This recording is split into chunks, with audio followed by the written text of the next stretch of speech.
The Mafia boss saw something in the diner that froze his heart, something that shouldn't exist. He followed the waitress home, breaking every rule he'd ever made.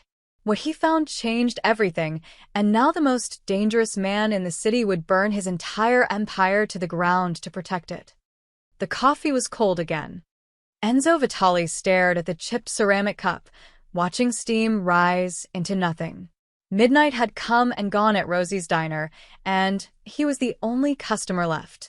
He preferred it that way. Empty booths meant no witnesses, no small talk, no one stupid enough to recognize him and try something brave. "You want a fresh one, hon?" The waitress appeared beside his table, like a ghost. Young, maybe 25, with dark hair pulled back in a messy ponytail and tired eyes that had seen more than they should. Her name tag read Mia, in faded letters. "No," Enzo's voice came out rougher than he intended. 9 years of giving orders had stripped away any softness. "How much longer are you working?" Mia glanced at the wall clock. "Another 20 minutes. Why? You planning to rob the place?" She smiled, but there was caution behind it. "Smart girl." "Just curious how late you people stay open." He pulled out his wallet, dropped 2 20s on the table for a $6 coffee. "Keep it." She looked at the money, then at him. "That's too much." "Then buy yourself something that isn't coffee and exhaustion." Before she could respond, movement outside the window caught Enzo's attention. A boy, maybe 8 or 9 years old, stood under the streetlight, bundled in a coat too big for his small frame. He was waving at Mia through the glass. But it wasn't a regular wave. The boy's hand moved in a specific pattern, 3 fingers up, then a circular motion, ending with a tap against his chest. Playful, deliberate, Familiar. Ice flooded Enzo's veins. Mia waved back with the same gesture, laughing silently. The boy grinned and pointed down the street, indicating he'd wait for her there. "That your kid?" Enzo's words came out sharper than he meant. Mia's smile faded. "Why do you care?" "I don't," but his hands had tightened into fists under the table. She grabbed the money and walked away without another word, disappearing into the kitchen. Enzo sat frozen, his mind racing backward through 9 years of grief. 3 fingers up, "I love you," circle motion. "Always and forever." Tap the chest. Right here. It was the secret signal he'd invented for his son, Marco. A game between father and son. Something private. Something impossible for a random street kid to know. Marco had died in a house fire 9 years ago. Enzo had buried an empty casket because there wasn't enough left to bury. His wife Elena had died in the same fire. The investigation ruled it an accident. Faulty wiring in their summer home. Enzo had burned down half the city in revenge before accepting the truth. Sometimes bad things just happened, even to men who controlled everything. But that signal, that exact signal. Coincidence didn't exist in Enzo's world. Someone was sending him a message, or... The diner lights flickered off section by section. Mia emerged from the back, coat on, keys jingling. She didn't look at him as she headed for the door. Enzo stood, leaving the cold coffee behind. Outside, the November air bit through his expensive suit. He watched Mia walk toward the boy, who'd moved down the block near a bus stop. She ruffled the kid's hair, said something that made him laugh, and together they started walking deeper into the industrial district. Every instinct Enzo had developed over 20 years in the Mafia screamed at him to follow. He climbed into his black Mercedes, parked in the shadows 3 cars down. The engine purred to life, and he followed at a distance, headlights off. The streets were empty this time of night, just closed warehouses and chain-link fences. Mia and the boy walked fast, comfortable in the darkness. She kept one hand on his shoulder, protective. They turned down an alley, then another, navigating the urban maze like they'd done it 1,000 times. Enzo's phone buzzed. Tony, his driver. "Boss, you want me to pick you up? Getting late." No. "Go home." "You sure? That's not a great neighborhood." "I said go home," he ended the call. The Mercedes crept forward, silent as a predator. Enzo had followed men before, rivals, traitors, cops who asked too many questions. But this felt different. This felt like chasing a ghost. The boy laughed at something Mia said, the sound carrying in the quiet night. Light. Innocent. So different from the violence that filled Enzo's days. They stopped in front of a building that looked ready to collapse. Broken windows, graffiti-covered walls, a sign that might have once read, St. Mary's Home for Children. The orphanage had been condemned for years, scheduled for demolition that never came. Mia pulled out a key, unlocked a side door, and ushered the boy inside. Light flickered on in a first-floor window, warm, yellow, alive. Enzo parked the Mercedes a block away and killed the engine. He sat in the darkness, watching that single-lit window, his heart pounding in a way it hadn't since the night of the fire. That hand signal. That birthmark he'd glimpsed on the boy's neck when he turned under the streetlight. A crescent moon shape, just visible above his collar. Marco had the same birthmark, on his left shoulder blade. Elena used to kiss it every night before bed, calling it his lucky moon. Enzo's hands shook on the steering wheel. Impossible, he whispered to the empty car. But the Mafia had taught him one thing. Impossible just meant someone was hiding the truth. He reached for the door handle, then stopped. If he walked in there now, emotional and unprepared, he'd make mistakes. And mistakes got people killed. Instead, Enzo pulled out his phone and dialed a number he hadn't used in 5 years. Marcus. It's Vitali. I need you to run a full background check. Quietly, he stared at the orphanage window. A waitress named Mia. Works at Rosie's Diner on 5th. And I need everything you can find about a condemned orphanage on Warehouse Row. He paused, watching Mia's silhouette move past the window. And Marcus? No one else hears about this. No 1 inch. Enzo waited in the car for 20 minutes before moving. Patience was survival in his line of work.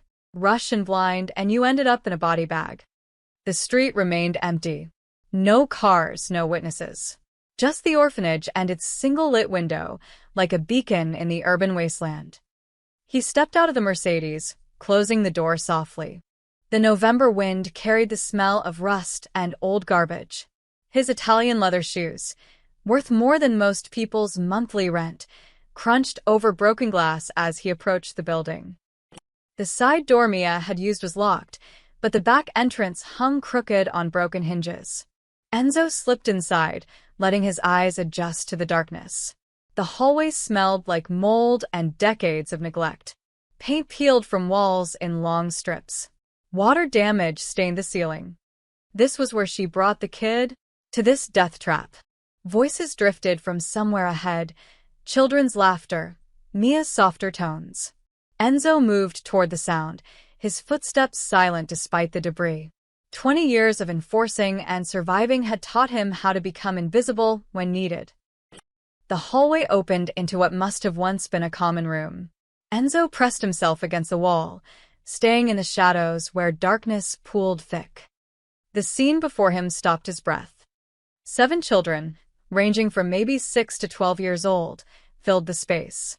The room itself was a patchwork of survival, mismatched furniture, blankets nailed over broken windows, a hot plate plugged into an extension cord that ran who knows where.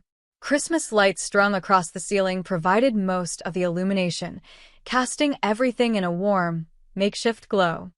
Mia stood at a counter that might have been a nurse's station once upon a time.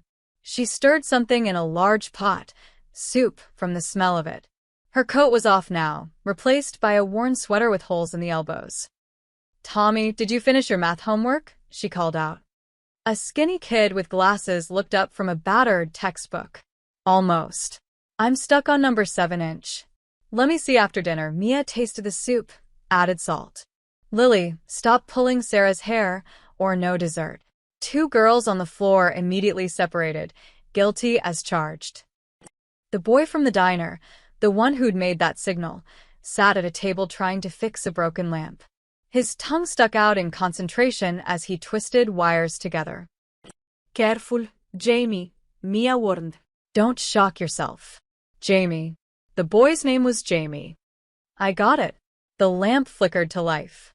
Jamie pumped his fist in victory, and the other children cheered. From the shadows, Enzo studied the boy's face. Dark hair, olive skin, the same sharp jawline Elena's family had. But lots of Italian kids looked like that. It didn't mean anything. Mia carried the pot to the table. "Dinner, everyone. Wash your hands first." The children scrambled up, forming a chaotic line at a small sink in the corner. Jamie went last, patient despite being smaller than most of the others. "You did good work on that lamp," Mia told him, serving soup into mismatched bowls. "My dad taught me." Jamie's voice was quiet. "Before." Enzo's pulse quickened. "Before what?" "Well, he taught you well." Mia ruffled his hair again, that same protective gesture from earlier. "I don't remember his face anymore," Jamie said suddenly. "Is that bad?" The room went quieter. Even the younger children sensed the shift. Mia crouched down to Jamie's eye level. "No, baby. That's not bad. You were so young. But I bet he'd be proud of you. Learning to fix things, helping the other kids, being brave." "You think he's watching?" "I think if he loved you, he never really left." Mia tapped Jamie's chest, the same spot from the hand signal. "Right here." Jamie nodded, satisfied with that answer. He grabbed his bowl and sat down.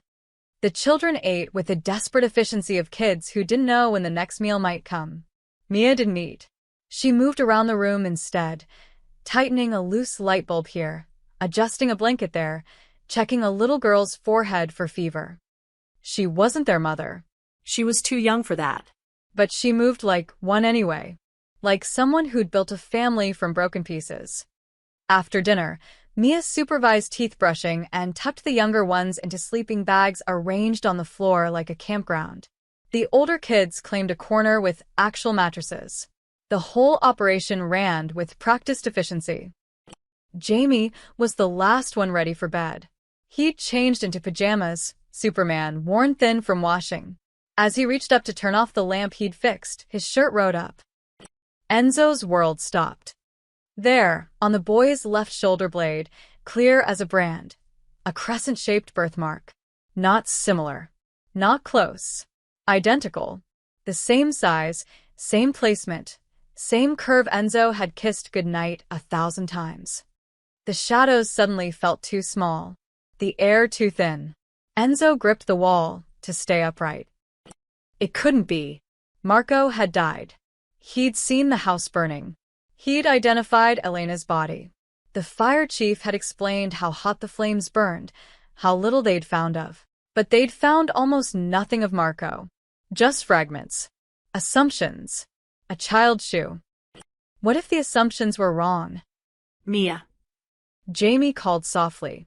"Can you check for monsters?" Mia smiled, walked over, and made a show of looking under his mattress and behind a broken filing cabinet. "All clear. You're safe." "Promise." "Promise." She kissed his forehead.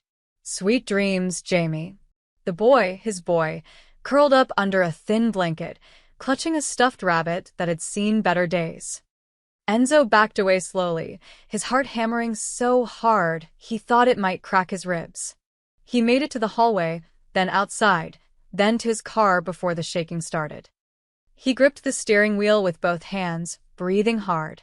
The cold dawn, the feared boss of the Vitali family, the man who'd ordered executions without blinking, sat in his car and felt tears burn his eyes for the first time in 9 years.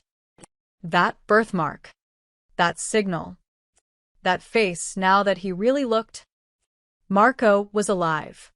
And someone had made Enzo believe his son was dead. Enzo didn't go home.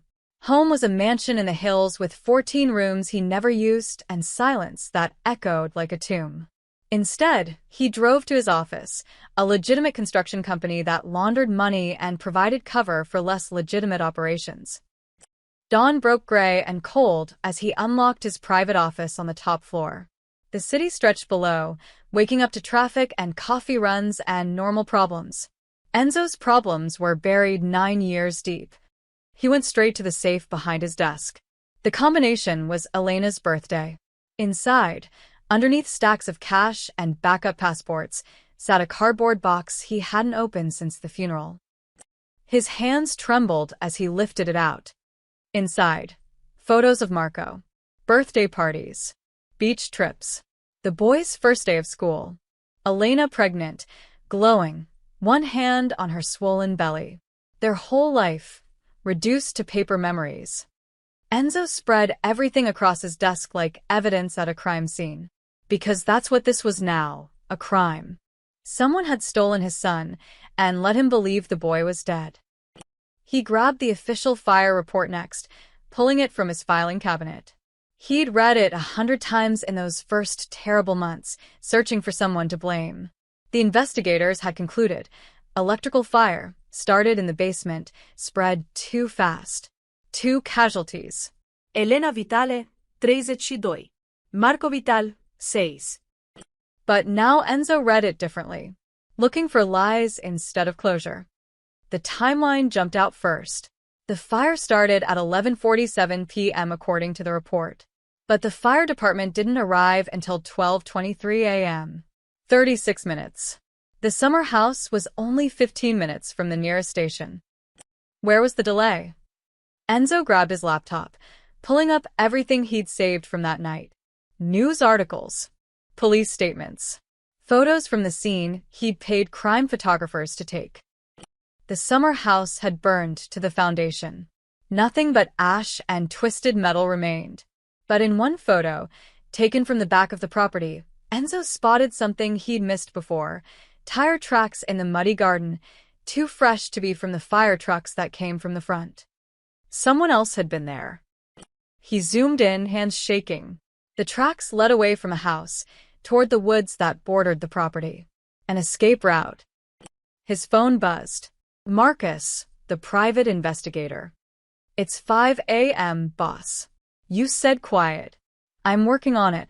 I need something else. Enzo's voice was ice. Pull everything on the fire investigation from 9 years ago. The summer house on Lakewood Drive. I want the original reports, not the cleaned-up versions. Silence. Then, boss, that's sealed.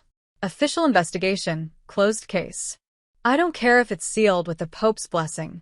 Get it? This is about your. Just do it. Enzo ended the call. He opened his contacts next, scrolling to a name he'd hoped never to use again. Detective Frank Morrison. Dirty cop. On Enzo's payroll for 15 years. The man who'd handled the fire investigation. Morrison answered on the first ring. Vitali? Jesus, it's not even dawn. We need to talk. Now. About what? About why you're still breathing. Enzo's voice dropped to the tone that made men confess sins. My office. 30 minutes. Come alone. He hung up before Morrison could argue. Enzo spent the next half hour circling his office like a caged wolf, piecing together fragments. The rushed investigation. The quick ruling of accidental death. The cremation Morrison had recommended for closure. No body. No dental records confirmed. Just ashes in an urn. They'd played him. Someone had played him, and he'd been too destroyed by grief to see it. The office door opened. Morrison walked in, looking older and grayer than Enzo remembered. The detective's eyes darted around nervously, the look of a man who knew he was in trouble. Sit. Enzo didn't move from behind his desk. Morrison sat, hands clasped. Boss, if this is about the fire. 9 years ago. My family. The color drained from Morrison's face. That case is closed. Accidental death. We went over. You went over nothing. Enzo slid the fire report across the desk. 36-minute response time to a house 15 minutes away. No dental confirmation on my son's remains. Tire tracks you never investigated. Tell me why. There wasn't enough left to. Tell me why. Enzo's fist slammed the desk. A photo of Marco jumped, landing face up between them. Morrison stared at the picture, sweat beading on his forehead. Jesus, Enzo. I'm sorry. Sorry for what? What did you do? I didn't know. I swear to God, I didn't know what they were planning. Morrison's words came out in a rush. I just got a call that night. A voice I didn't recognize. said the fire investigation needed to be quick and clean. No deep dive. No questions. They said if I cooperated, 20 grand would appear in my account. And you took it. My daughter needed surgery.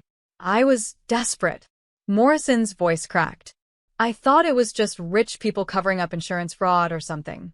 I never thought the body they pulled from your son's bedroom. What about it? Morrison's face went gray. It was already dead when the fire started. Smoke inhalation pattern was wrong. I noticed it during the autopsy, but I was told to ignore it. To just sign off on accidental death for both victims. The room spun. Enzo gripped the desk. You're telling me someone planted a child's body in my house? Let it burn? Let me think my son was dead. I didn't know whose kid it was. I didn't even know if. Morrison stopped, realizing how damning that sounded. I'm sorry. I'm so goddamn sorry. Enzo walked around the desk slowly. Morrison shrank back. The voice on the phone. Who was it? I don't know. It was disguised, electronic. Guess. Someone close to you. Someone who knew your schedule. Knew you'd be in the city that night. Knew Elena and Marco would be alone at the summer house. Morrison looked up, terrified. Someone in your own organization, boss. It had to be. The betrayal hit like a bullet. Someone he trusted. Someone he'd broken bread with. Someone who'd looked him in the eye while his son was alive somewhere, stolen. Get out, Enzo whispered. Morrison fled. Alone again, Enzo picked up Marco's photo. The boy smiled up at him, gap-toothed and innocent. I'm going to find who did this, Enzo promised the picture. And I'm going to make them pay. Enzo didn't sleep. He spent the day making calls, moving pieces on a chessboard only he could see. By the time evening came, he'd positioned two of his most trusted men, Leo and Vincent, in unmarked cars around the orphanage. Watching. Documenting. Making sure no one else knew about the boy. At 11 p.m., he returned to Rosie's diner. The place was busier tonight. A trucker at the counter. Two college kids in a booth, laptops open. And Mia, moving between tables with the same efficient exhaustion he'd seen before. She spotted him immediately. Something flickered in her eyes, recognition, maybe wariness. She grabbed a coffee pot and approached his usual booth. Back again, it wasn't a question. She poured without asking, her movements careful. You must really hate your own kitchen. Something like that. Enzo watched her face. You work every night. Most nights. Tips are better when the bars close. She set the pot down. You want food this time. Or just expensive coffee you won't drink. Smart mouth. He almost smiled. The boy outside last night. Your brother? Mia's expression locked down instantly. The warmth vanished, replaced by something harder. Why do you care? Just making conversation. No, you're not, she crossed her arms. You're asking questions. I've seen enough men like you to know when someone's digging. Men like me? Dangerous ones. She held his gaze without flinching. The kind who show up in expensive suits, throw money around, and ask about kids. So I'll save us both time. I don't know what you want, but you won't find it here. The protective instinct in her voice was genuine. Whatever her connection to Jamie, it wasn't sinister. It was maternal. Relax, Enzo said quietly. I'm not a threat to you or the kid. Every threat says that, but she didn't walk away. What's your deal? You a cop? Social services? Do I look like social services? You look like money and trouble. Usually the same thing. Mia glanced over her shoulder at her other tables. Look, I don't know what you think you saw, but I saw a waitress taking care of a kid who should probably be home in bed. Makes me wonder why he's waiting outside diners at midnight. Mia se giù tightened. Maybe his home isn't safe. Maybe some of us do what we have to do. You take care of kids? Enzo kept his tone casual, non-threatening. That your family? Your charity work? I help where no one else does. Her answer was clipped, defensive. Is that a crime? Depends on who's asking. Well, you're asking. So who are you? Someone curious. Enzo sipped his coffee. It was terrible, but he didn't complain. That building you went to last night. The condemned orphanage. You living there? Mia's face went pale, then flushed with anger. You followed me? What the hell is wrong with you? I'm concerned. You're a creep, she grabbed the coffee pot. I should call the cops. Go ahead, Enzo pulled out his phone, slid it across the table. Tell them a customer asked you questions. See how far that gets you. They stared at each other. Mia's hands trembled slightly, adrenaline, not fear. She was genuinely ready to fight if needed. Those kids in that building, Enzo said softly. They're not legal, are they? No foster placement, no official guardian. You're hiding them. I'm protecting them, Mia's voice dropped low, fierce. From a system that would separate them, put them with strangers who cash checks and don't give a damn. They're safe with me. In a condemned building with broken windows. Safer than the alternatives. You don't know what some of these kids came from. And the boy? Jamie? Enzo watched her reaction carefully. What's his story? Mia's protective instinct flared hotter. His story is none of your business. He's been through enough without men in suits showing up asking questions. Where'd he come from? I'm done talking to you, Mia turned to leave. I can help, the word surprised even Enzo. Money, resources, protection. We don't need your help, Mia looked back, and her eyes were fierce. Whatever you're looking for, you won't find it with those kids. They deserve to be left alone. To feel safe. So, do yourself a favor and don't come back. She walked away, her posture rigid with anger and fear. Enzo sat in the booth for another hour, watching Mia work. She avoided his section entirely, had another waitress refill his coffee. But he caught her glancing at him repeatedly, assessing the threat level. She was genuinely protecting those children. Not running a scam, not working for enemies, just trying to keep kids safe with whatever resources she could scrape together. It made what he had to do next feel even worse. When Mia's shift ended at 1 a.m., Enzo paid and left through the front door. He walked to his Mercedes, parked in plain sight this time. Let her see him leave. Let her think he was giving up. 2 blocks away, he pulled over and called Leo. She's coming out now, boss, Leo reported from his surveillance spot. Heading toward the orphanage with the kid. Follow them. Close enough to document. Far enough to stay invisible. I want to know if anyone else is watching that building. Any other cars, any suspicious activity. You think someone else knows? I think I need to be sure she's not connected to anyone. Enzo watched his mirrors. Check her background, phone records, bank accounts, known associates. If she's working with rival families or law enforcement, I need to know. And if she's clean, then she's just what she looks like. Someone trying to save kids nobody else wants. Including yours? Enzo's grip tightened on the steering wheel. Especially mine. Which means she's either an accidental saint or the best plant I've ever seen. Find out which. On it, boss. The line went dead. Enzo sat in the dark, watching the diner's lights shut off one by one. Somewhere in this city, his son was sleeping in a condemned building, believing his father was dead. Believing his real name was Jamie, not Marco. 9 years stolen. 9 years of birthday parties and school plays and bedtime stories. 9 years Enzo would never get back. But he'd have the truth. And he'd have blood. He started the engine and drove into the night, a ghost hunting ghosts. 3 days later, Marcus called with answers Enzo both needed and dreaded. They met at a warehouse Enzo owned on the industrial waterfront, empty except for shipping crates and the smell of motor oil. Marcus arrived with a laptop and a manila envelope thick with documents. You're not going to like this, Marcus said, setting everything on a rusted metal table. I haven't liked anything in 9 years. Talk. Marcus opened the laptop first, pulling up a scanned document. City archives. Records from St. Mary's Orphanage before it was condemned. I had to bribe 3 people to get access. The screen showed an intake form, faded but legible. Enzo leaned forward reading. Name, Jamie Cooper. Age, 6 years. Date of admission, November 19th, 2016. Previous guardian unknown. Notes, child found wandering near warehouse district. Nonverbal for first 2 weeks. No identification. No missing persons report match. November 19th, 2016. 12 days after the fire that supposedly killed his son.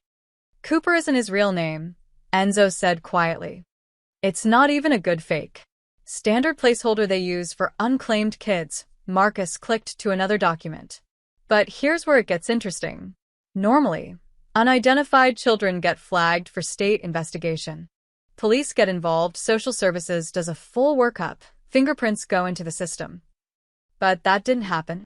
No. Someone filed paperwork saying Jamie Cooper was a foster placement from out of state, Pennsylvania. They forged transfer documents, made it look legitimate. By the time St. Mary's shut down 3 years later, Jamie was just another kid who fell through the cracks. Enzo's hands clenched into fists. Who signed the paperwork? Dead end. Signatures illegible, and the caseworker listed quit 2 weeks after Jamie's admission. Left the state. No forwarding address. Marcus pulled up another file. But I traced the original intake.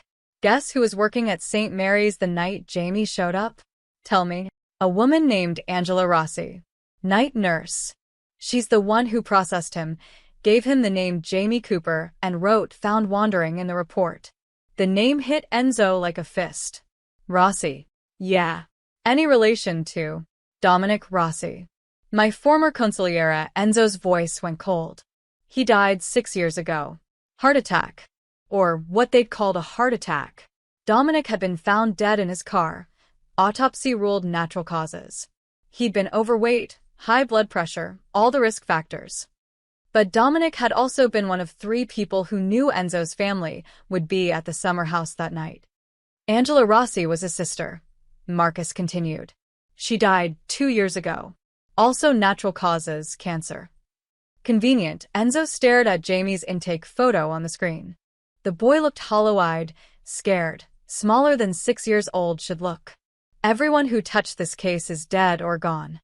Which means someone covered their tracks very carefully. Marcus pulled papers from the envelope. But they couldn't erase DNA.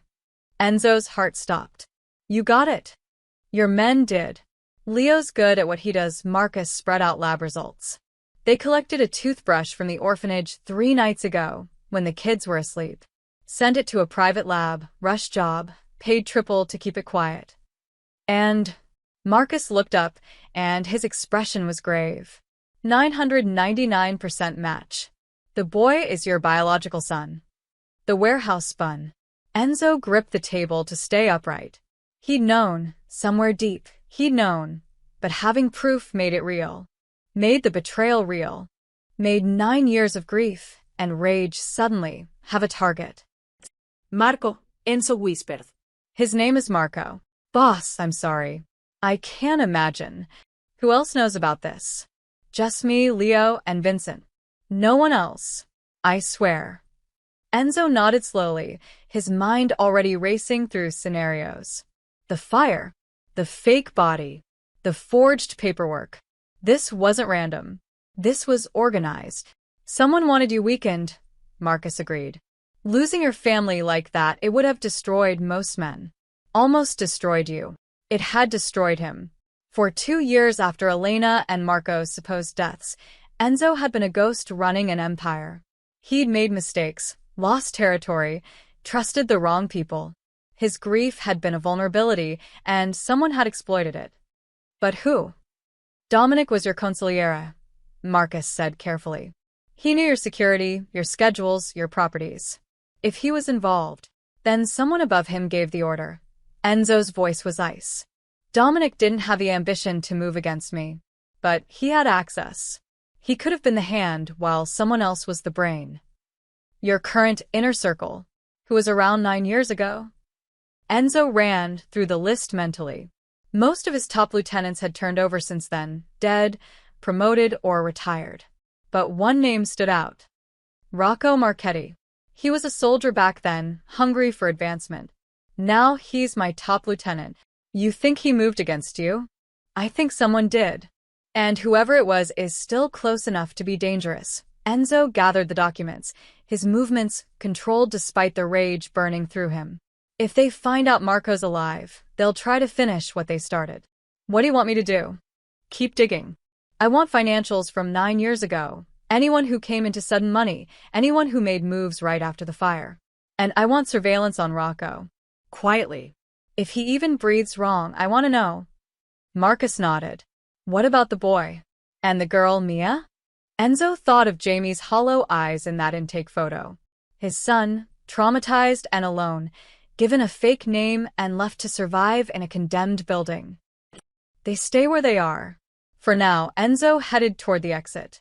But I'm going to get closer. I need to know if Mia knows anything about his past. If she's protecting him accidentally, or if someone planted her there. And if she's innocent. Then she's kept my son alive for 9 years while I thought he was dead. Enzo paused at the door. Which means I owe her everything. Or it meant she was the best long-term surveillance anyone had ever run. Either way, Enzo needed the truth. His son was alive. And someone was going to pay for every single day they'd kept that secret. Enzo showed up at the orphanage on a Saturday afternoon with a briefcase full of cash and a cover story he'd rehearsed a dozen times. The front door was locked, but he could hear children's voices from inside, laughter, shouting, the chaos of kids being kids. He knocked, 3 solid raps that echoed through the condemned building. Footsteps approached. The door cracked open, chain still attached. Mia's face appeared in the gap, and her expression shifted from cautious to alarmed the moment she recognized him. You've got to be kidding me, she started to close the door. Enzo put his hand against it. Not forcing, just stopping. I'm here to help. I told you to stay away. I'm a potential donor. I support children's causes. He kept his voice level, reasonable. I have money, and you clearly need it. 5 minutes of your time. I don't want your money. The kids might feel differently. Enzo gestured at the building behind her. This place is falling apart. I can see water damage from here. When was the last time you had the wiring checked? The heat working properly? Mia S. Joe tightened. He'd hit a nerve. Please, Enzo added, and the word tasted foreign in his mouth. Just let me look around. If you still want me gone after that, I'll leave. She studied him for a long moment, and Enzo could see her weighing options. Pride versus practicality. Protection versus desperation. You touch one of these kids wrong, and I'll kill you myself, she said finally, unhooking the chain. I don't care who you are. Understood. The interior was worse than he'd seen through the window. Exposed wiring ran along walls. The floorboards sagged in places. It was a miracle the city hadn't condemned it twice over, or maybe they had, and Mia just ignored the notices. 7 children were scattered around the common room. The same ones from before.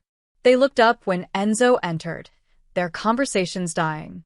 Kids had good instincts about danger. Jamie sat at the table, coloring in a worn book with crayons that were mostly stubs. He glanced up, met Enzo's eyes briefly, then returned to his drawing. Everyone, this is Mia paused, realizing she didn't know his name. Mr. Vitali, Enzo supplied. I'm interested in helping repair the building. Are you a construction worker? A little girl asked Lily, he remembered. Something like that. We don't need fixing, said Tommy, the boy with glasses. Protective. Smart. We're fine. Tommy, Mia warned gently. She turned to Enzo. You can look around. The kids stay with me. Enzo nodded, setting his briefcase down. He made a show of examining the walls, the ceiling, the ancient electrical panel. But his attention kept drifting to Jamie. The boy had Marco's mannerisms, the way he bit his lower lip when concentrating, how his left hand curled slightly when he drew. Elena had always said Marco was left-handed like her father. What are you drawing? Enzo found himself asking. Jamie looked up, surprised to be addressed directly. A house. Can I see? The boy hesitated, then turned the coloring book. It was a simple drawing, a house with a red door, flowers in front, a sun overhead. The kind every kid draws. It's good, Enzo said, his throat tight. It's where I want to live someday, Jamie's voice was quiet. Somewhere with a yard. And a dog maybe. What kind of dog? A big one. One that protects people. Jamie smiled slightly. Mia says we can't have pets here because the building's not good enough. But someday. Enzo crouched down to eye level, and something passed between them. A flicker of recognition that couldn't exist but somehow did. Blood calling to blood. You seem like a brave kid, Enzo said softly. I'm not really, Jamie looked down. I get scared a lot. Of the dark. Of loud noises. Mia says it's okay to be scared. Mia's right. Being brave doesn't mean not being scared. It means being scared and doing it anyway. Jamie considered this, then nodded. His hand moved unconsciously to his chest, the ending gesture of that signal. A habit, maybe, or a memory his conscious mind had buried but his body remembered. Okay, that's enough. Mia appeared beside them, her presence sharp with warning. She put a hand on Jamie's shoulder. Jamie, go help Lily with her puzzle. The boy obeyed without argument, sliding off his chair. Mia waited until he was across the room before turning to Enzo, her voice low and dangerous. I know what you're doing. What am I doing? Getting close to him. Asking questions. Testing boundaries. Her eyes were hard. I've seen it before, men who show up with money and interest. It never ends well for the kids. I'm not. I don't care what you are. Mia stepped closer, fearless. Jamie's been through hell. He doesn't remember most of it, thank God, but he still has nightmares. Still flinches at fire alarms. Whatever you want from him, the answer is no. Fire alarms. Enzo's chest tightened. I'm not here to hurt anyone, he said quietly. Then why are you here? Really? Mia's voice dropped to a whisper. Don't give me that donor bullshit. You followed me home, you asked about Jamie specifically, and now you're here talking to him like you know him. So tell me the truth or get out. The truth was impossible. The truth was 9 years of lies and a betrayal so deep Enzo still couldn't see the bottom. The truth was this woman had saved his son's life without knowing it, and Enzo couldn't repay that debt without exposing them all to danger. I lost a son, Enzo said finally. It was the truest thing he could say. A long time ago. Jamie reminds me of him. Something in Mia's expression softened. Just slightly. I'm sorry for your loss. But Jamie isn't a replacement for whatever you're missing. I know. Then you understand why you need to leave. Enzo looked past her at Jamie, who was helping Lily with her puzzle, patient and gentle. His son. Alive. Right there. I want to help, Enzo said. Not just with money. With protection. These kids are vulnerable here. We're careful. Careful isn't enough, Enzo met her eyes. You're doing something good, Mia. But you're one person, and this city eats good people alive. Let me help. Why would you do that? Because one of those children is mine, Enzo thought. Because I've already lost 9 years, and I won't lose another day. Because no one helped me when I needed it, he said instead. Mia studied him for a long moment. Finally, she sighed. The electrical panel is about to blow. We need it replaced before winter or we'll freeze. I'll have someone here tomorrow. Someone discreet.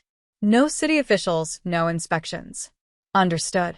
Enzo picked up his briefcase, pulled out 10,000 in cash, and set it on the table. For food. Heat. Whatever they need.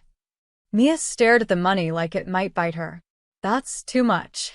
It's not enough. Enzo walked toward the door, then paused. That signal Jamie does. 3 fingers, circle, tap. Where'd he learn it? Mia's face shuddered. I don't know. He's done it since I found him. Why? Just curious. He left before she could ask more questions, stepping out into the afternoon sun. His hands shook as he walked to his car. Jamie didn't remember him. Didn't remember his real name or his real father.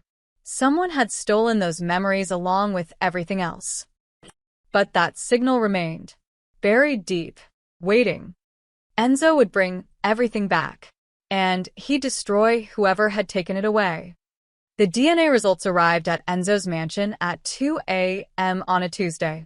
Marcus had them couriered in a sealed envelope marked confidential medical records, generic enough to avoid suspicion. Enzo was alone in his study, as he'd been most nights since discovering Jamie. He dismissed his guards, locked the door, and opened the envelope with hands that wouldn't stay steady. The lab report was clinical, sterile. Pages of genetic markers and probability calculations. But the conclusion at the bottom was simple. Probability of paternity, 999%. Marco Vitali and Jamie Cooper were the same person. Enzo set the papers down carefully, as if they might shatter. Then he stood, walked to the window overlooking his estate, and let out a sound he hadn't made in 9 years, a sob that came from somewhere deep and broken. His son was alive. His son had been alive this entire time, living in squalor, believing he was an orphan named Jamie Cooper, while Enzo had mourned an empty casket. The rage and grief collided in his chest like opposing storms. He wanted to scream, to destroy everything in reach, to find whoever had done this and make them suffer in ways that would make hell look merciful. Instead, he pressed his forehead against the cold window and cried. Silent, shaking tears for 9 years of stolen birthdays and missed moments.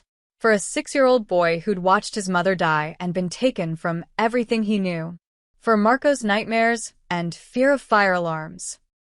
I'm sorry, Enzo whispered to the darkness. I'm so sorry I didn't find you sooner. His phone buzzed. Marcus. Did you get it? Marcus asked quietly. Yeah, Enzo's voice was raw. Boss, I'm sorry. What do you need? Time. Space. I'll call you tomorrow. Enzo ended the call. He poured himself 3 fingers of scotch, drank it in one swallow, and poured another. The alcohol did nothing to dull the storm inside him. Someone had done this. Someone close enough to know his family's schedule, bold enough to fake a child's death, connected enough to forge documents and bribe officials. Someone who'd looked Enzo in the eye every day while his son was out there, lost and alone. The list of suspects was short, and Rocco Marchetti's name sat at the top. Enzo pulled out his phone to call Leo to order deeper surveillance on Rocco, but his office door opened before he could dial. Boss, sorry to interrupt. Rocco walked in, file folder in hand, and stopped when he saw Enzo's face. Jesus, you okay? You look like hell. Enzo quickly wiped his eyes, turning his grief into anger. I said I wasn't to be disturbed. The Castellano deal fell through. Thought you'd want to know. Rocco set the folder on the desk, his eyes sharp and assessing. What's going on? What's got you this rattled? Nothing. Family business. You don't have family anymore, Rocco said it without malice, just stating facts. Then his gaze dropped to the papers on Enzo's desk, the DNA results, partially visible. Enzo saw the exact moment Rocco's expression changed. Saw the flicker of recognition, the quick calculation behind his eyes. What's that? Rocco asked, too casually. I said leave. Enzo's hand moved closer to the gun in his desk drawer. Is that a paternity test? Rocco took a step closer. Boss, if you've got some kid out there we should know about. Get out. Enzo's voice dropped to the tone that made men run. Rocco raised his hands, backing toward the door. All right. Touchy subject. I get it, but his eyes were already planning, already calculating. He left, closing the door softly. Enzo immediately grabbed his phone, calling Leo. Rocco just left my office. Where is he? Heading down the hallway toward the East Wing. Want me to stop him? No. Follow him. Every call he makes, every person he talks to, I want to know. Starting now. On it. Enzo stared at the closed door, his instincts screaming. He'd made a mistake showing vulnerability in front of Rocco. Worse, he'd left evidence visible. He gathered the DNA results, locked them in his safe, and waited. 20 minutes later, Leo called back. Boss, we got a problem. Rocco just made 3 calls from his car. Encrypted line, but we caught fragments. Who'd he call? First call was to someone in the Castellano family. Second was to the Russians. Third, boss, the third was to Tommy Chen's people. The rival families. All 3 of Enzo's biggest competitors, contacted within minutes. What did he say? We only got pieces. Something about Vitali's got a weakness and the boy is leverage, boss. I think he knows about Marco. The world tilted. Enzo gripped the desk. He couldn't have seen enough. Doesn't matter what he saw. He suspects something, and that's enough. Leo's voice was urgent. If he's reaching out to rivals, he's making a move. He's either trying to take over or sell you out. Or both. Rocco was ambitious, had been since he was a soldier. Enzo had promoted him because he was ruthless and effective. Now those same qualities made him dangerous. Where is he now? Still driving. Heading toward the waterfront. Should I bring him in? Enzo wanted to say yes. Wanted to drag Rocco into a basement and make him confess everything. But if Rocco had already spread the information, killing him would only confirm its importance. Let him run. Keep following. I need to know everyone he contacts. Enzo's mind raced through scenarios. And get men to the orphanage. Now. Unmarked cars. Concealed positions. If anyone goes near those kids, they won't get close. I promise. Enzo hung up and immediately called Marcus. We're out of time. Rocco knows something about Marco. He's already contacted the rival families. Jesus. What do you want to do? Move the boy. Tonight. Before anyone. His phone buzzed with an incoming call from Leo. Enzo answered. Boss, we got movement. 3 cars just turned onto Warehouse Row. Castellano's people. They're heading straight for the orphanage. No. Not yet. Not before he could. Stop them, Enzo barked. I don't care how. Stop them now. We're moving. But boss, we're outnumbered. We need backup. Enzo was already running for the door, grabbing his gun from the desk. I'm on my way. Keep those kids safe. He burst out of his study, shouting orders to his guards. The house erupted into controlled chaos, men grabbing weapons, cars starting in the driveway. But Enzo knew the truth that chilled his blood. The orphanage was 15 minutes away. 15 minutes was a lifetime in a firefight.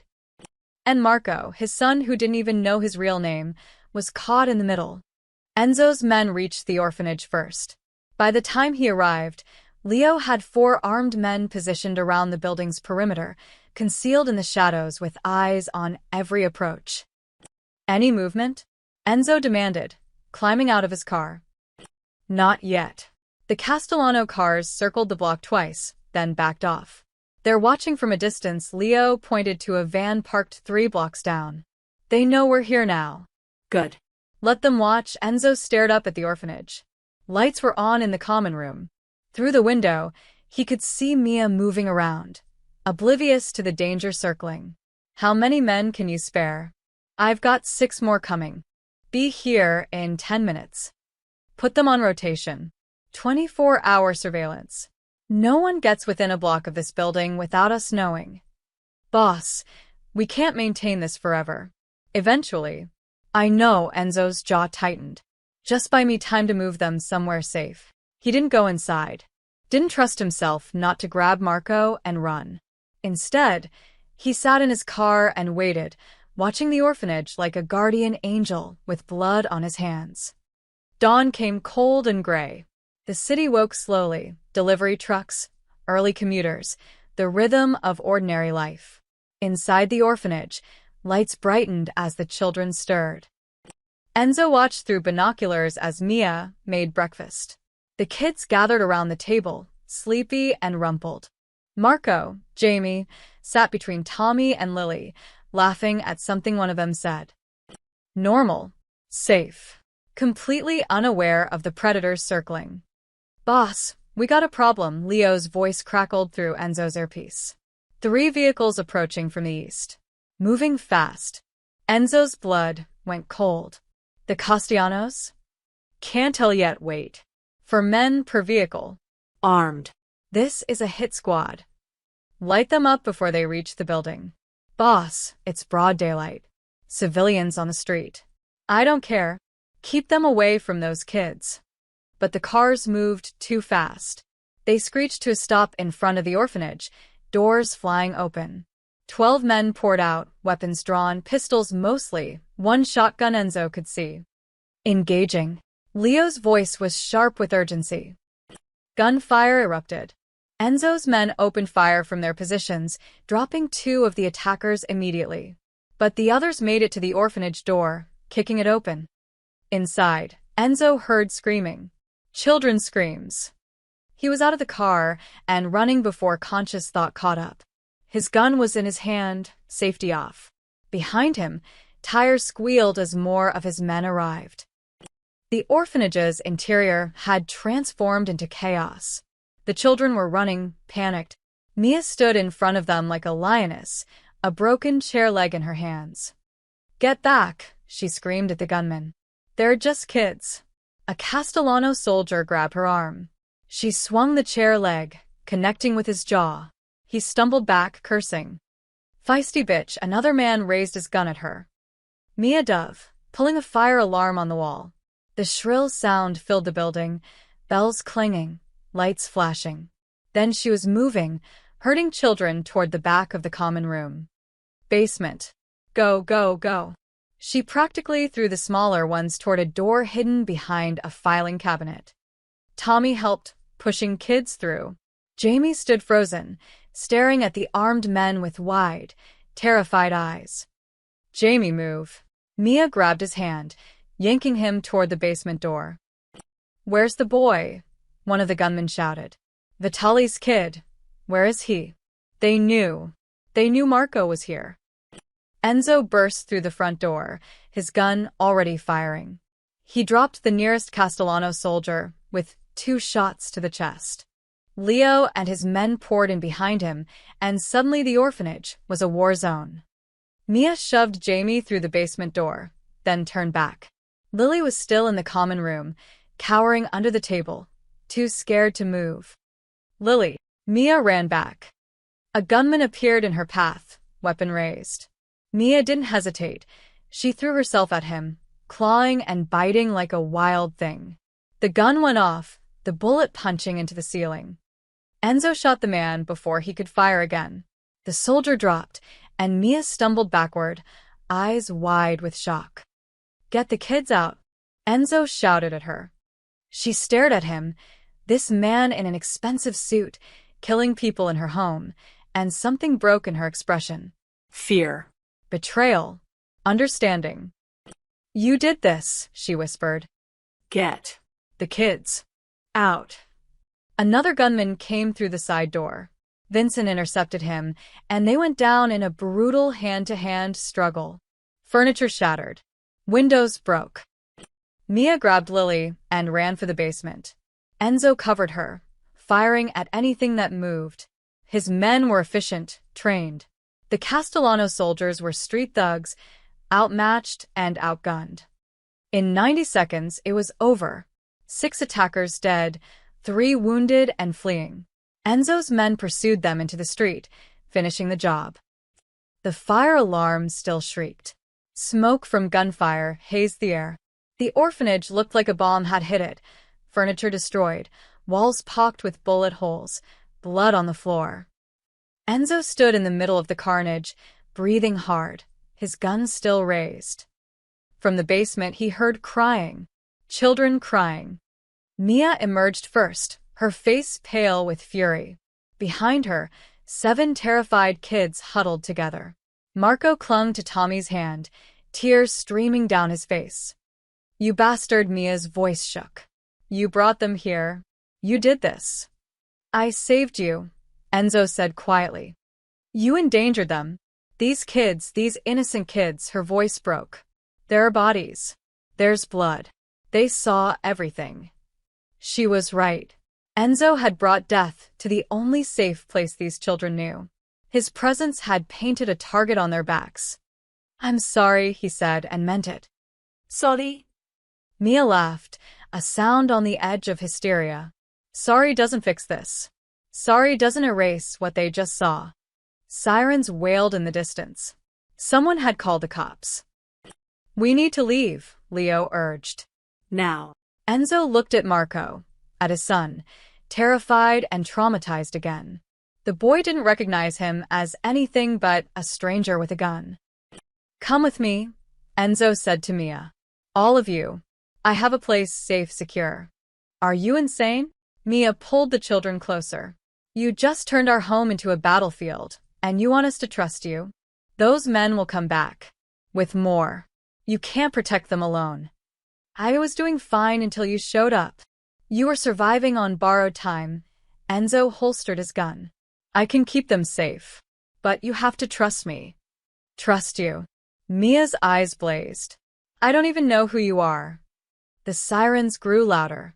Enzo's men were already disappearing, professional ghosts. My name is Enzo Vitali, he said. And one of these children belongs to me. The mansion sat on 5 acres behind iron gates and security cameras that tracked every sparrow. Enzo's men swept the property twice before allowing the cars through. By the time they arrived, it was mid-morning, and the children were silent with exhaustion and shock. Mia hadn't spoken to Enzo during the entire drive. She sat in the back of the SUV, arms around Jamie and Lily, staring out the window with hollow eyes. The other children followed in a second vehicle, guarded by Leo and Vincent. When they pulled up to the mansion's entrance, marble steps, fountain in the circular drive, architecture that screamed wealth and power, Mia finally spoke. This is where you live. Her voice was flat, emotionless. While those kids were sleeping in a condemned building. It's complicated, Enzo said. No. It's simple.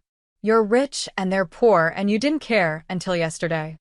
She climbed out before he could respond, helping the children from the vehicle.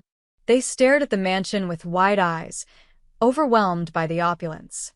Jamie held Mia's hand tightly, his other hand gripping his stuffed rabbit. Inside, Enzo's housekeeper, Maria, a grandmother who'd worked for him for 15 years, took over with practiced efficiency. She led the children to guest rooms, promised hot food and clean clothes, spoke to them in soothing tones that gradually eased their panic. Miss Mia, you come too, Maria said gently. You need rest. I'm not leaving them, Mia's grip on Jamie tightened. They'll be safe here. I promise, Maria's eyes were kind but firm. The little ones need baths and proper sleep. You can help, yes. Reluctantly, Mia allowed herself to be herded upstairs with the children. But she looked back at Enzo with an expression that promised this conversation wasn't over. Enzo waited in his study, pacing like a caged wolf. His hands still shook with adrenaline from the firefight. On his desk, photos from the orphanage. Crime scene photos Leo had taken before the cops arrived. Evidence of the war Enzo had brought to innocent children. 2 hours later, Maria knocked softly. The children are fed and sleeping. Miss Mia is waiting for you in the library. Enzo found her standing by the window, arms crossed, fury radiating from every line of her body. She'd changed into clothes Maria provided, simple jeans and a sweater. But her hair was still wild, and her eyes held the look of someone pushed too far. Start talking, she demanded. You should sit. I'll stand. Talk. Enzo closed the library door, ensuring privacy. The men who attacked the orphanage were sent by a rival family. They were looking for a specific child. Which child? Jamie. Mia's face went white. Why? He's just a kid. He's nobody. He's not nobody, Enzo's voice was rough. He's my son. The words hung in the air like smoke. Mia stared at him, processing, rejecting, processing again. That's insane, she whispered. 9 years ago, my family died in a fire. My wife and my 6-year-old son, Marco. Or that's what I was told. Enzo pulled out his phone, showing her photos. Marco as a baby, as a toddler, at age 6. The resemblance to Jamie was undeniable. Someone faked his death, gave him a new identity, left him in that orphanage to rot. Mia's hands trembled. Jamie's been with me for 7 years. I found him at St. Mary's when I was 18, volunteering. He was this lost little boy who wouldn't talk, wouldn't eat. Her voice cracked. I practically raised him. And you saved his life doing it. You can't just show up and claim him. Anger flooded back, protective and fierce. You have photos and a story, but that doesn't make you his father. Not where it counts. I have DNA results. 999% match. He's mine. He's not property. Mia stepped closer, fearless despite Enzo's size and reputation. You can't own a child. You don't get to reclaim him like lost luggage. I'm not trying to. Then what are you doing? Because from where I'm standing, you've destroyed his home, terrified him and the other kids, and dragged us into your world of guns and violence. Some father. The accusation hit like a physical blow. Enzo absorbed it, knowing she was right. Knowing he'd done exactly what she said. I want to protect him, he said quietly. That's all I want. By keeping him here? In your fortress? Surrounded by armed guards and enemies. Mia's laugh was bitter. This isn't protection. This is a different kind of prison. A knock at the door interrupted them. Maria's voice came softly. Mr. Vitali? The little boy is asking for Miss Mia. He's frightened. Mia moved immediately toward the door. Enzo followed. Jamie stood in the hallway, his rabbit clutched to his chest, tears on his cheeks. I woke up, and you weren't there. I thought they took you. Oh, baby, Mia dropped to her knees, pulling him into her arms. I'm right here. I'm not going anywhere. Jamie buried his face in her shoulder, his small body shaking. Over his head, Mia glared at Enzo with an expression that said, see, this is what matters. Enzo stood frozen, watching his son cling to another person for comfort. Watching Marco, Jamie, find safety in someone else's arms. The boy didn't even glance at him. To Jamie, Enzo was just a dangerous stranger who'd brought nightmares into his life. The truth carved itself into Enzo's chest. He was blood, but he was nothing else. A father in genetics only. 9 years too late to be anything more. I'm scared, Jamie whispered into Mia's shoulder. I know, but you're safe now. Promise. I promise, Mia stood, lifting Jamie, too old to be carried but needing it anyway. She looked at Enzo, and her eyes were hard. We're leaving. Tomorrow. All of us. You can't keep us here. Those men will come back, Enzo said. Not just Castellano's people. Others. Once word spreads that I have an heir, every enemy I've made will target him. Then maybe you should have thought about that before telling anyone. Mia's voice rose. Before bringing your war to innocent kids. I didn't tell anyone. Someone betrayed me. Someone in my own organization. Enzo's hands clenched. And until I find out who, Jamie Marco, isn't safe anywhere. His name is Jamie, Mia's voice was steel. And he's not yours to claim. You abandoned him. I thought he was dead. Well, he wasn't. He was scared and alone and traumatized, and I was the one who helped him. I was the one who held him through nightmares. I was the one who taught him he could be safe again. Tears ran down her face now. You don't get to show up with money and guards and take him away from the only person who's loved him for 7 years. Jamie stirred in her arms. Mia? Why are you crying? She wiped her eyes quickly. I'm okay, baby. The boy finally looked at Enzo, really looked at him. Are you bad? The question was simple. The answer was complicated. No, Enzo said softly. I'm trying to keep you safe. From what? From the world I built. From the enemies I made. From the consequences of my choices. From people who want to hurt you, Enzo said instead. Jamie considered this. Mia keeps me safe. I know she does. Then why are you here? Because you're my son. Because I love you even though you don't remember me. Because I've spent 9 years mourning you, and now that you're alive, I won't let anyone take you again. Because Mia needs help, Enzo said. And I'm going to make sure both of you stay safe. You promise? The word lodged in Enzo's throat. He'd made promises before, to Elena, to Marco, promises he'd failed to keep. I promise, he said anyway. Jamie nodded slowly, then turned back to Mia. Can we go back to bed now? Yeah, baby. Let's go. She carried him back upstairs without another word to Enzo, leaving him alone in the hallway with the weight of everything he'd lost and everything he still might lose. Blood wasn't enough. DNA wasn't enough. Marco, Jamie belonged to Mia in every way that mattered. And Enzo had run out of time to change that. The attack came at 3 a.m. Enzo was in his study, exhausted but unable to sleep, when the security alarm screamed to life. Not the perimeter alarm, the internal one. Someone had breached the mansion itself. He grabbed his gun, moving toward the hallway. Leo's voice crackled through his earpiece. "Boss, we got hostiles inside. East Wing. They came through the..." Gunfire cut him off. Enzo ran toward the guest wing, where the children slept. His mind calculated rapidly. 12 guards on duty, mansion layout memorized, but if someone had breached internal security, they had inside help. He rounded a corner and nearly collided with Vincent, bleeding from a shoulder wound. "It's Rocco," Vincent gasped. He brought 10 men. They're heading for the kid. Everything clicked into place. The leaked information. The Castellano attack. The perfect timing. Rocco hadn't just overheard about Marco. He'd been planning this move for 9 years. "Where is he?" Underground garage. He grabbed the boy and the girl, took them down through the service entrance. Ice flooded Enzo's veins. "Get back up. Now." He didn't wait for Vincent's response. The underground garage was 3 levels down, accessible only through the mansion's old service elevator, a remnant from when the estate had full staff. If Rocco had Jamie and Mia down there, he had them trapped. Or he was using them as bait. Enzo took the stairs, moving fast and quiet.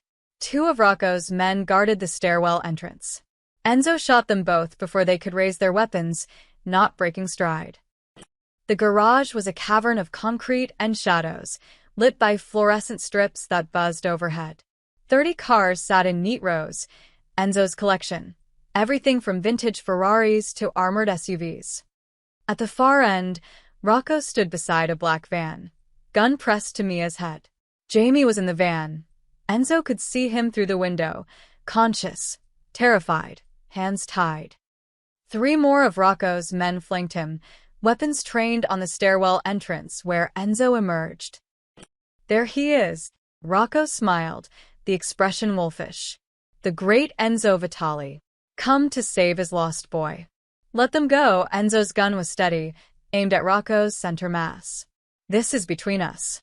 "It's been between us for 9 years, boss. You just didn't know it." Rocco's grip tightened on Mia, who stood rigid with fear. "Drop the gun, or I paint the walls with her brain."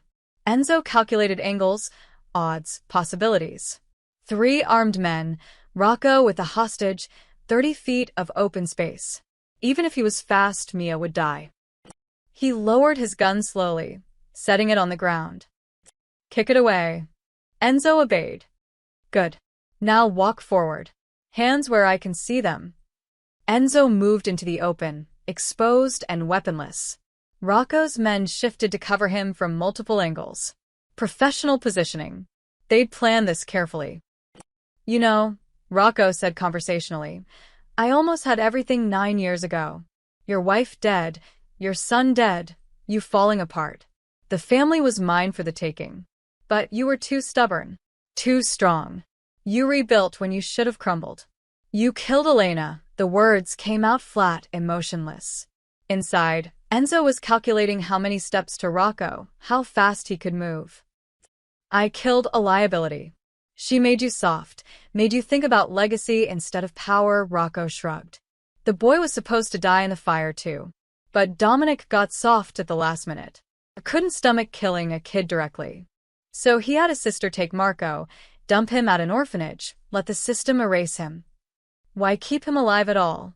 Insurance. Leverage if I ever needed it. Rocco's smile widened. And look, turns out I did. The mighty Enzo Vitali, brought to his knees by a brat who doesn't even remember him. In the van, Jamie was crying silently. Enzo could see his small face pressed against the window, watching. "You framed the Castellanos for the fire," Enzo said, keeping Rocco talking while his eyes tracked every detail, security camera positions, car placements, his men's locations. Easy. A few planted clues, a convenient witness who escaped. You went to war with them. weakened both families, and I consolidated power while you were distracted." Rocco laughed. "It was beautiful. Would have been perfect if you'd actually died in one of those firefights. But I didn't. No. You survived. Got stronger. Became untouchable." Rocco's expression darkened. "Until yesterday when you got sloppy. Left DNA evidence lying around. Started getting emotional. I knew if the boy was alive, you'd be vulnerable again. So you leaked his existence to the rivals.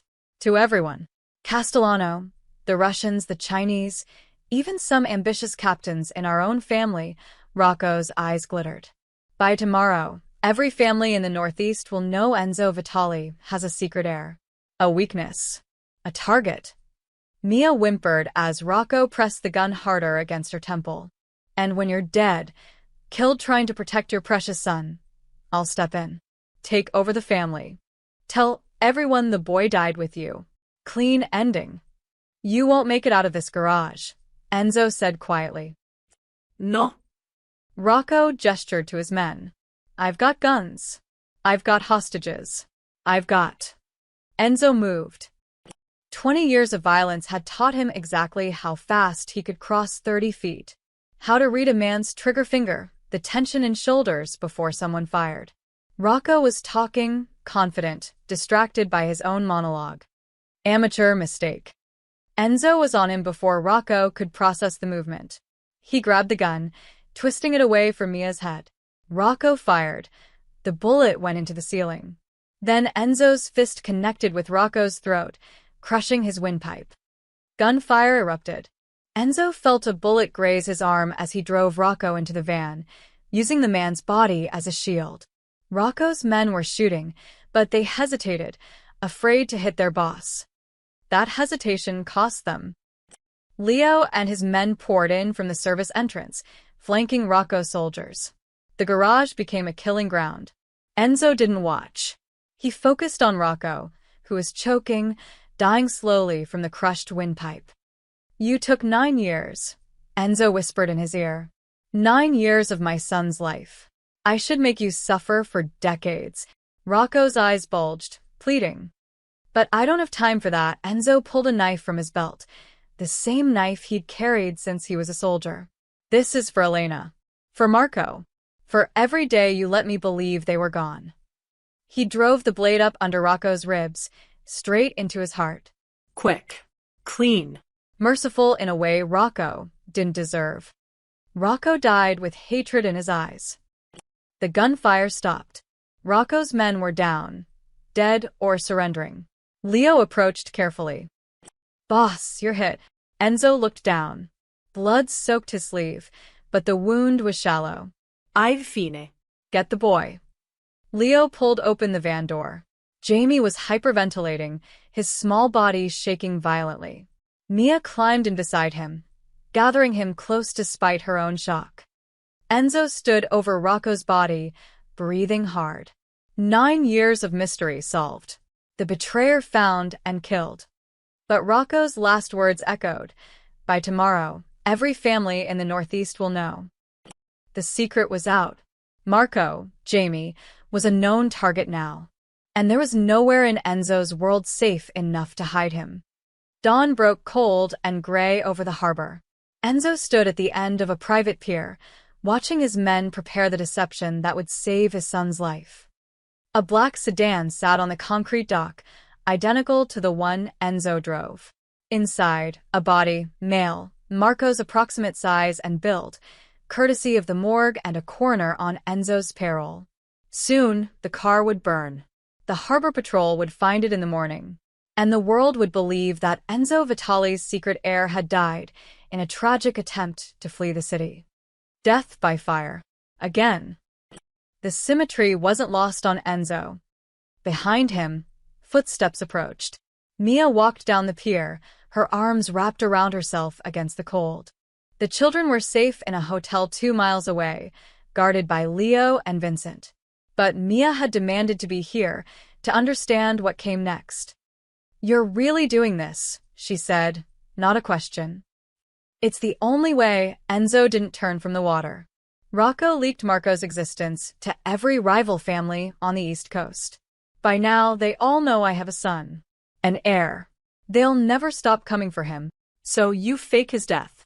Make them think he died with you in some attack. Not with me. Enzo's voice was rough. I'm leaving too.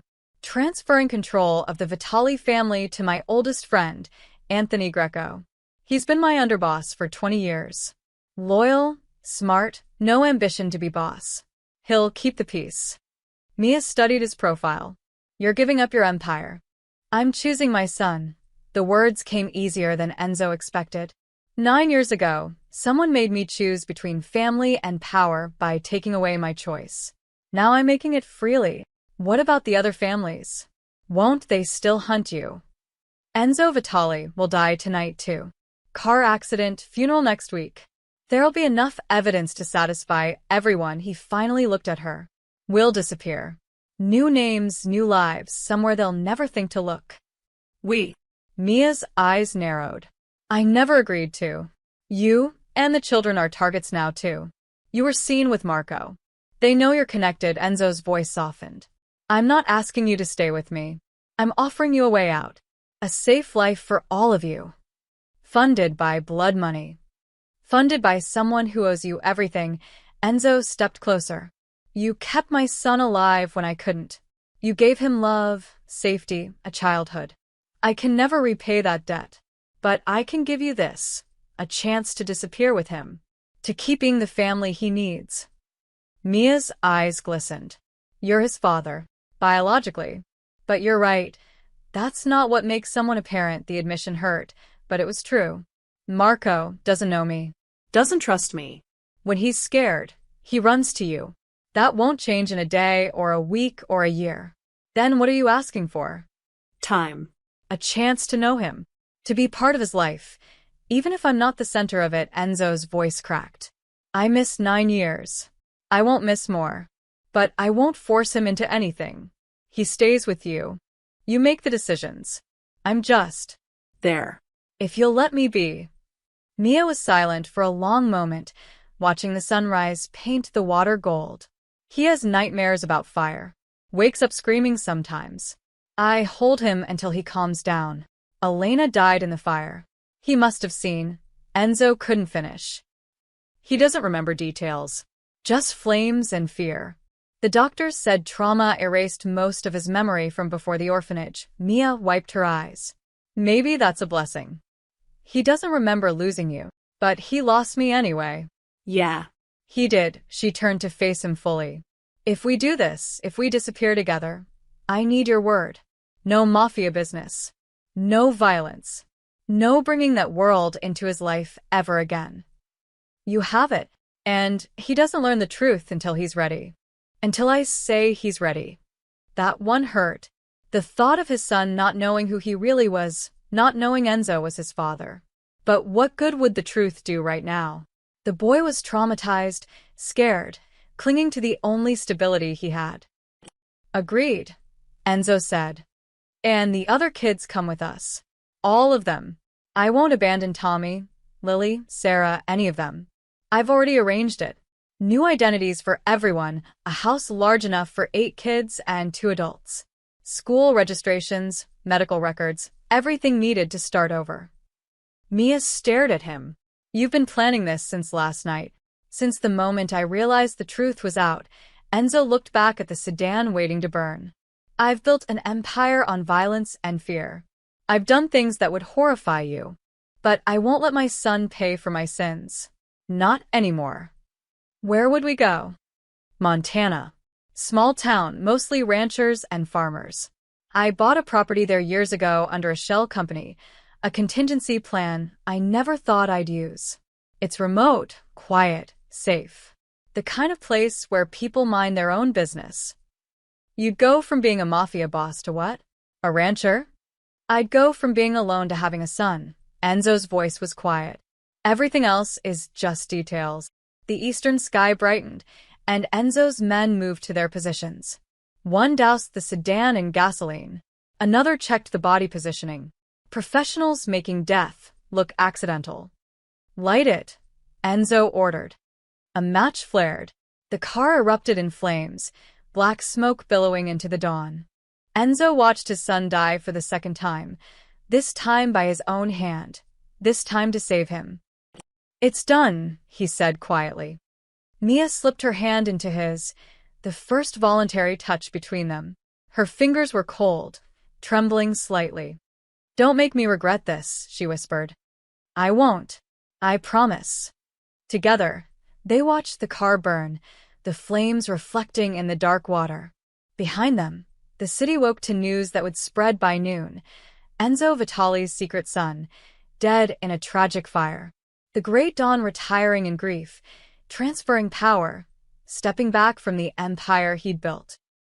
None of it true, all of it necessary. "We leave tonight," Enzo said. "New names by tomorrow. What will you call yourself?" He thought of Marco's gap-toothed smile, Elena's laugh, 9 years of grief transforming into something else. Something like hope. "I don't care. As long as my son calls me something eventually." The flames consumed the sedan, and with it, the last pieces of Enzo Vitali's old life. What rose from the ashes would be something new, something worth saving. The Montana skies stretched endless and blue, unmarred by the gray haze of city pollution. Enzo, now called David Carter, stood in the yard of their ranch house, hammer in hand, fixing the fence that separated their property from open grassland. 6 weeks had passed since they'd left the city. 6 weeks of silence broken only by wind, distant cattle, and children's laughter. 6 weeks of learning that peace was louder than he'd expected. The house sat on 40 acres, surrounded by mountains that turned purple at sunset. It was old but sturdy, 3 bedrooms upstairs for the kids, 2 downstairs for the adults. A kitchen large enough for 8 hungry children. A living room with a fireplace that burned wood instead of memories. Mia, now Sarah Carter, his supposed wife on paper, had transformed the space. Curtains in the windows, photos on the walls, a vegetable garden sprouting in the back. She moved through the house like she was erasing the orphanage from existence, replacing survival with actual living. The children adapted faster than Enzo expected. Tommy was enrolled in the local high school, already making friends. Lily had discovered horses at a neighbor's ranch and talked about them constantly. The younger ones attended elementary school in town, returning each day with stories about teachers and recess and normalcy. And Jamie Marco, still called himself Jamie, still called Mia. Mia still looked at Enzo with cautious uncertainty, like he was a puzzle the boy couldn't quite solve. "David," Mia called from the porch. She'd taken to the fake name easily, correcting Enzo whenever he slipped. "Lunch in 10 minutes. Coming." His voice felt strange saying casual things. Lunch. Coming. Normal words for normal people. He set down the hammer, wiping sweat from his forehead. His hands were developing calluses in new places. The expensive suits hung unused in a closet. His gun was locked in a safe he hadn't opened in 4 weeks. Enzo Vitali was dead. David Carter was learning to live. Inside, the kitchen smelled like fresh bread and vegetable soup. The children crowded around the table, loud and chaotic in the way only kids could be. Mia ladled soup into bowls, her movements efficient but relaxed. She smiled more now. The shadows under her eyes had faded. Jamie sat at the corner, drawing in a new sketchbook Mia had bought in town. He still drew houses, always houses with red doors and yards and dogs. Dreams of permanence. "How's the fence?" Mia asked as Enzo washed his hands at the sink. "Fixed. Should hold through winter." "You're getting good at this." There was warmth in her voice now, the defensive edge worn away by weeks of watching him try. Try to be normal. Try to be safe. Try to be someone these kids could trust. "I'm learning." He dried his hands on a towel embroidered with roosters.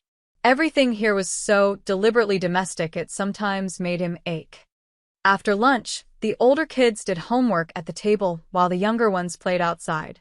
Jamie asked if he could help with the fence, and Enzo's heart nearly stopped. "You sure?" he asked carefully. "It's pretty boring work." "I want to learn." Jamie grabbed his jacket. Mia says everyone should know how to fix things. They worked side by side in companionable silence. Enzo showed him how to hammer nails straight, how to test wood for rot, how to measure twice and cut once. Jamie listened intently, his small face serious with concentration. "You're good at this," Jamie said after a while. "Building stuff." "I used to build different things," Enzo caught himself. "In my old job." "What kind of job?" "Running a criminal empire. Ordering executions. Breaking laws and breaking people." "Management," Enzo said instead. "Stressful. I like this better." "Me too," Jamie smiled slightly. "I like it here. It's quiet." "Is that good or bad?" "Good." The orphanage was quiet, but it was scared quiet. This is safe quiet. The boy's wisdom surprised Enzo constantly. "And Mia's happy.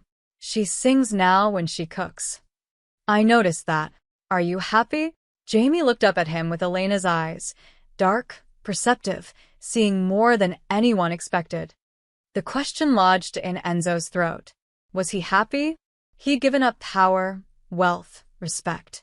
He lived in the middle of nowhere fixing fences and pretending to be someone named David. His son didn't know who he really was. But Marco was alive, breathing, safe, growing, laughing. "Yeah," Enzo said softly. "I'm happy." Jamie nodded, satisfied, and returned to hammering. They worked until the sun started setting, painting the mountains in shades of gold and amber. Mia called them in for dinner, her voice carrying across the yard. Enzo gathered the tools while Jamie ran ahead toward the house. Then the boy stopped, turned back, and raised his hand. 3 fingers up. Circle motion. Tap against his chest. "I love you. Always and forever. Right here." The signal. The one Enzo had invented 9 years ago for a son who'd forgotten him. The one that had led him back to Marco against impossible odds. The one buried so deep in muscle memory that not even trauma could erase it completely. Time froze. Enzo stood with a hammer in his hand, staring at his son, unable to breathe. Jamie smiled, uncertain, testing, hoping, and repeated the gesture. Enzo's face cracked into a smile. Not the cold smirk of the dawn. Not the professional mask he'd worn for 20 years. A real smile, genuine and unguarded, reaching all the way to his eyes. He raised his hand and returned the signal. 3 fingers. Circle. Top. Jamie's smile widened into a grin, pure joy unfiltered, and he ran toward the house, leaving Enzo alone in the yard with tools and sunset and a heart that felt too full for his chest. Inside, through the lit windows, he could see his family.